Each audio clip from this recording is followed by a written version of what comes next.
नमस्कार, जय जोहार। क्या आप भी गवर्नमेंट एग्जाम्स की तैयारी करना चाहते हैं? क्या आप भी मेमोरी टेक्निक्स और ट्रिक्स के जरिए बहुत ही कम समय में स्मार्ट स्टडी करना चाहते हैं? क्या आप चाहते हैं कि सीजी व्यापम टॉपर आपको पढ़ाए? तो डाउनलोड करिए योगेंद्र साहू क्लासेस ऐप। यहाँ 10 से अधिक गवर्नमेंट एग्जाम्स क्रैक करने वाले और सीजी व्यापम टॉप करने वाले योगेंद्र सर CGPSC और सीजी व्यापम के अंतर्गत होने वाले सभी एग्जाम्स की तैयारी कराएं। तो डाउनलोड करिए Yogendra Sahu classes app to be the best, learn from the best.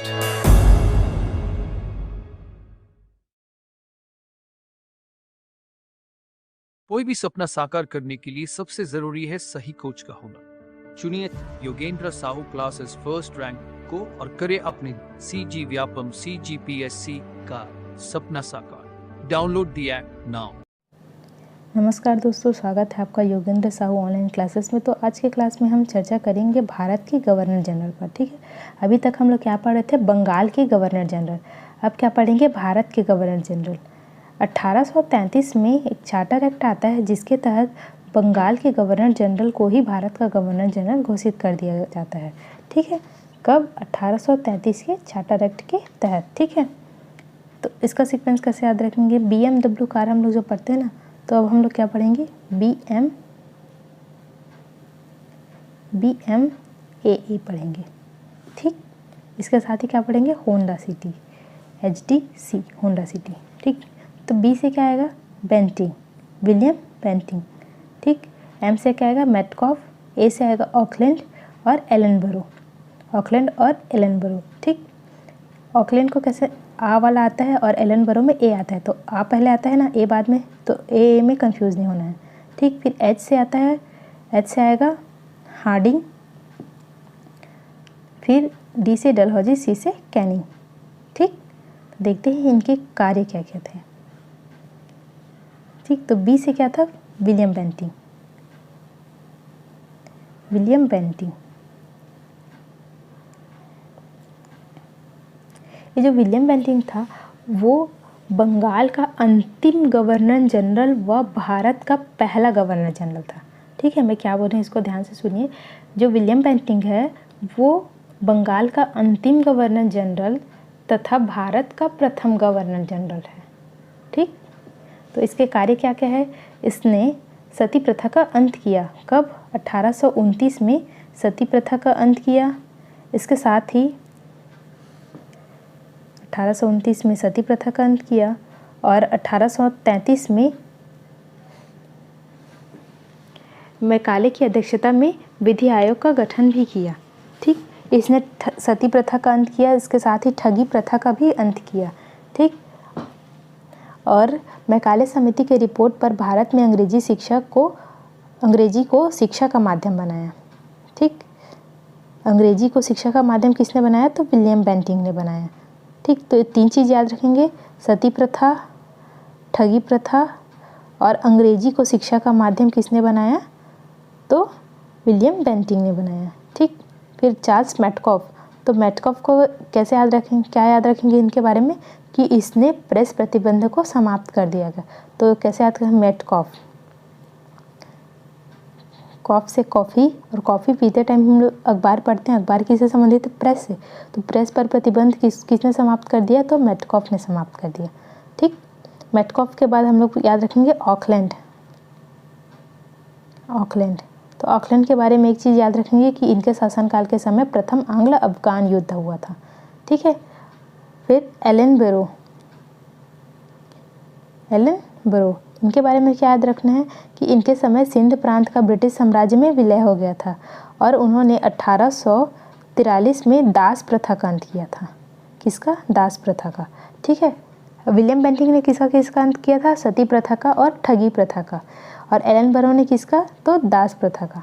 ठीक है, फिर इसके बारे में याद रखना है डलहौजी, डलहौजी। ठीक, तो डलहौजी के काल में बहुत सी बातें हुई। इसने हड़प नीति लागू की। किसने? डलहौजी ने। ठीक, हड़प नीति के तहत ये भारतीय राज्यों में जिनका आगे कोई उत्तराधिकार नहीं होता था उसको हड़प कर अपने अपने अंग्रेजी साम्राज्य में मिला लेता था। ठीक है, इसके शासनकाल में ही 16 अप्रैल 1853 ईस्वी में मुंबई से ठाणे के मध्य ट्रेन चला था। ठीक है, और डाक टिकट, भारत में पहला डाक टिकट जारी कहाँ से हुआ था? कराची से। और किसके शासनकाल में हुआ था बोलेंगे तो डलहौजी के शासनकाल में ही। ठीक है, चार्ल्स वुड के नेतृत्व में ही शिक्षा आयोग का गठन भी किया गया था डलहौजी के काल में। और इसके साथ ही भारतीय कपड़ा मिल की स्थापना भी की गई थी डलहौजी के काल में, पहली भारतीय कपड़ा मिल की स्थापना। ठीक है,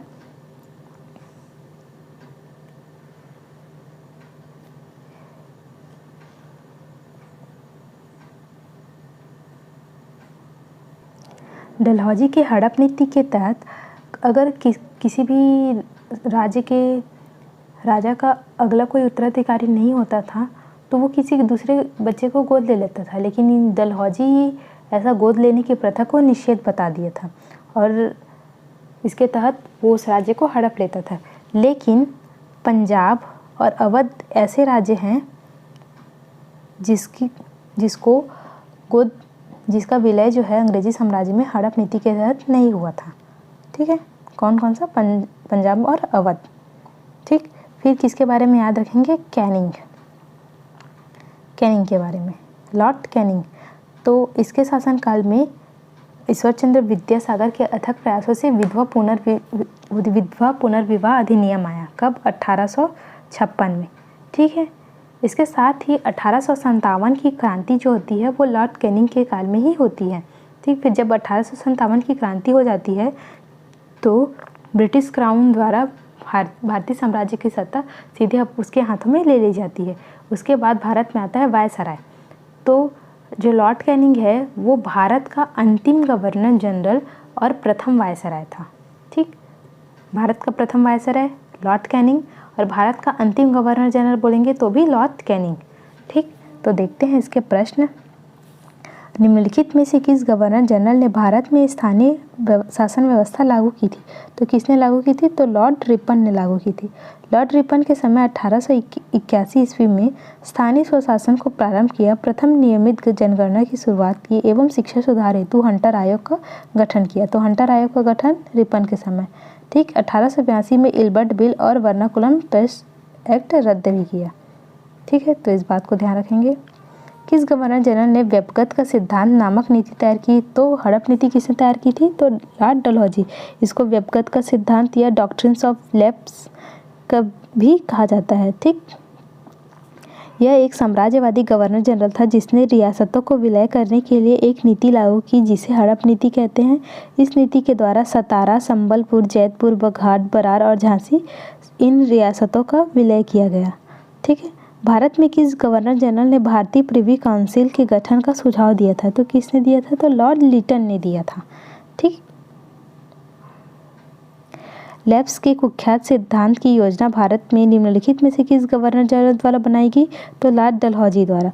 व्यपगत का सिद्धांत बोले या हड़प नीति बोले या फिर लैप्स बोले तो ये किसका आएगा? तो लॉर्ड डलहौजी ही आएगा। ठीक, वो डिस्पैच क्या था? यह कब लागू हुआ? तो यह एक शिक्षा योजना थी, 1854 में लागू हुआ। किसके शासनकाल में? तो डलहौजी के शासनकाल में। ठीक,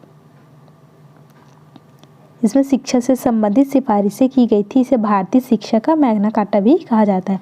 भारतीय शिक्षा का मैग्ना कार्टा किसे कहा जाता है? तो वो डिस्पैच को। ठीक, गोद लेने की प्रथा का निषेध के नियम के आधार बनाकर लॉर्ड डलहौजी ने निम्नलिखित में से किस ब्रिटिश साम्राज्य का विलय नहीं किया था? बोल रहे हैं ना, तो मैंने नहीं वाले में बताया था किसका नाम? पंजाब और अवध का। तो ऑप्शन बी पंजाब इसका राइट आंसर हो जाएगा।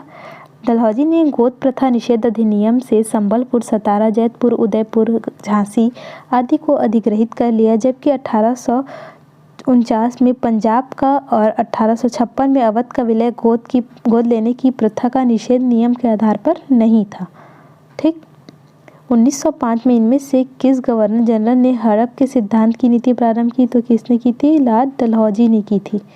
ठीक है, स्वतंत्र भारत के प्रथम गवर्नर जनरल कौन थे? प्रथम गवर्नर जनरल बोल रहे हैं स्वतंत्र भारत का ना, तो स्वतंत्र भारत का कौन था? तो लॉर्ड माउंटबेटन था। इसको आगे पढ़ेंगे। ठीक, वायसराय के बाद आता है वो। 1857 के विद्रोह के समय भारत के गवर्नर जनरल कौन थे? तो कैनिंग थे। ठीक, ये कैनिंग ही भारत के प्रथम वायसराय भी बनते हैं। गवर्नर जनरल के रूप में लॉर्ड विलियम बेंटिंक की निम्नलिखित में से कौन सी उपलब्धि है? तो कौन सी उपलब्धि है? ठगी का दमन। इन्होंने सती प्रथा का अंत किया था और ठगी प्रथा का अंत किया था। ठीक है, निम्नलिखित में से किस गवर्नर जनरल ने भारत में अंग्रेजी शिक्षा प्रारंभ की थी? तो किसने प्रारंभ की थी? लॉर्ड विलियम बेंटिंक ने प्रारंभ की थी अंग्रेजी शिक्षा। ठीक है, उसने पूरे भारत में फारसी के स्थान पर अंग्रेजी को शिक्षा की भाषा के रूप में लागू किया था। ठीक है, निम्न अंग्रेज शासकों में से समाचार पत्रों में से प्रतिबंध समाप्त करने का श्रेय किसे मिलता है? तो मेटकॉफ को। मैंने बताया था कॉफ़ी पीते पीते अखबार पढ़ते हैं, प्रेस से संबंधित है, तो प्रेस पर प्रतिबंध कौन समाप्त करेगा? मेटकॉफ। ठीक, इसे भारतीय प्रेस के मुक्तिदाता भी कहा जाता है। ठीक, उनके सम्मान में कलकत्ता में मेटकॉफ हॉल बनाया गया है। सती प्रथा के विरुद्ध कानून बनाने वाले गवर्नर जनरल का नाम क्या था? तो क्या था? William Bentinck. ऑप्शन ए इसका राइट आंसर हो जाएगा। सन 1829 में राजा राम मोहन राय के प्रयत्नों से लॉर्ड विलियम बेंटिंक द्वारा सती प्रथा का अंत किया गया था। ठीक है, अंग्रेजों द्वारा सिंध विजय संपन्न हुआ कब? लॉर्ड एलनबरो के समय। ठीक, अंग्रेजों द्वारा सिंध विजय अगस्त 1843 में चार्ल्स नेपियर के नेतृत्व में किया गया। एलनबरो के कार्यकाल को कुशल अकर्मण्यता की नीति का काल कहा जाता है। भारत में प्रथम रेलवे लाइन किस ब्रिटिश गवर्नर के समय बिछाई गई थी? तो डलहौजी के समय। ठीक है, 16 अप्रैल 1853 ईस्वी में मुंबई से ठाणे के बीच रेल चला था। ठीक, किस गवर्नर जनरल ने दास प्रथा को भारत से समाप्त किया था? तो किसके? एलनबरो के समय। ठगी प्रथा और सती प्रथा विलियम बेंटिंक, लेकिन दास प्रथा एलनबरो। ठीक, निम्न में से कौन अवध का ब्रिटिश रेजिडेंट था जब अवध का ब्रिटिश साम्राज्य में विलय हुआ था? तो कौन था? तो जेम्स आउट्रम। ठीक, लॉर्ड डलहौजी द्वारा अवध का अंग्रेजी राज्य में विलय निम्न में से किस रीति से हुआ था? तो कुप्रशासन का आरोप लगाकर वहां के नवाब को हटाया जाता है। ऑप्शन डी इसका राइट आंसर हो जाएगा। ठीक है, अधोलिखित युगों में से कौन सुमेलित है पूछ रहे हैं। ठीक, तो कौन सा सुमेलित है? 1856 में अवध का विलय हुआ था। ठीक, भारत के प्रथम रेल लाइन का निर्माण किन नगरों के बीच में हुआ था? तो बम्बई और ठाणे के बीच में। साम्राज्यवादी विस्तारक गवर्नर लॉर्ड डलहौजी द्वारा 16 अप्रैल 1853 को मुंबई से ठाणे के मध्य प्रथम बार भारत में रेल चलाई गई थी। ब्रिटिश भारतीय राज्य क्षेत्र का अंतिम प्रमुख विस्तार हुआ था तो डलहौजी के समय हुआ था। ठीक है, डलहौजी ने हड़प नीति के तहत ब्रिटिश साम्राज्य में भारतीय रियासतों को शामिल कर भारत के राज्य क्षेत्रों को सबसे बड़ा कर लिया था। ठीक, सन 1857 की क्रांति के समय गवर्नर जनरल कौन थे? तो कौन थे? लॉर्ड कैनिंग थे। निम्न में से किसने भारतीय स्वशासन को भारत में लागू किया? किसने किया? लॉर्ड रिपन ने। स्वशासन को किसने लागू किया? लॉर्ड रिपन ने लागू किया। ठीक है, अफगानिस्तान के प्रति एक जोश भरी उग्र फॉरवर्ड नीति का अनुसरण करने वाला गवर्नर जनरल कौन था? तो लिटन था, लॉर्ड लिटन। ठीक है, लॉर्ड माउंटबेटन ब्रिटिश भारत के अंतिम वायसराय कम गवर्नर जनरल थे। लॉर्ड रिपन स्थानीय स्वशासन का प्रारंभ, इसके साथ रिपन को स्थानीय स्वशासन का जनक भी कहते हैं। लॉर्ड कैनिंग ईश्वरचंद्र विद्यासागर के अथक प्रयास से इनके समय विधवा पुनर्विवाह अधिनियम 1856 से लागू किया गया। लॉर्ड विलियम बेंटिंक 1833 में मैकाले की अध्यक्षता में विधि आयोग का गठन किया और मैकाले समिति की रिपोर्ट पर भारत में अंग्रेजी को शिक्षा का माध्यम घोषित किया। तो आज के लिए इतना ही, मिलते हैं नेक्स्ट वीडियो में। इस वीडियो को भी आप दोबारा देखिए ताकि आपको भारत के गवर्नर जनरल का सीक्वेंस और उनके कार्य याद हो जाए। मिलते हैं नेक्स्ट वीडियो में। धन्यवाद।